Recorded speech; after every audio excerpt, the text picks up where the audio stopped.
Ce matin, lorsque mon adorable Jésus est venu, je lui ai dit : « Mon bien-aimé Jésus, j'ai parfois l'impression que tout ce que j'écris est absurde. » Il me répondit : « Ma parole est non seulement vérité, mais aussi lumière. Quand la lumière pénètre dans une chambre noire, que fait-elle ?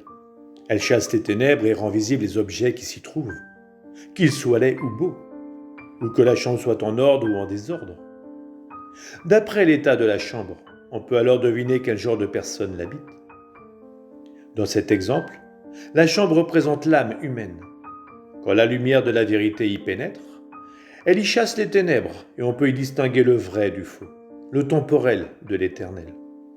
En conséquence, l'âme peut éloigner d'elle les vices et mettre de l'ordre dans ses vertus. Comme ma lumière est sainte, c'est ma divinité même. Elle ne peut que transmettre la sainteté et l'ordre à l'âme dans laquelle elle pénètre. Celle-ci ayant l'impression que des lumières de patience, d'humilité, de charité, etc. émanent d'elle. Si ma parole produit en toi de tels signes, pourquoi craindre ?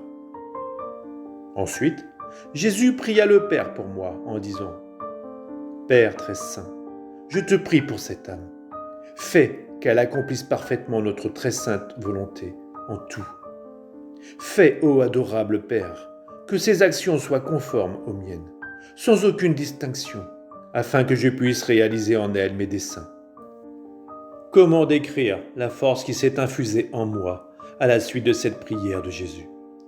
Mon âme fut revêtue d'une telle force que je me sentais capable d'endurer 1000 martyrs pour accomplir la très sainte volonté de Dieu, si elle me le demandait.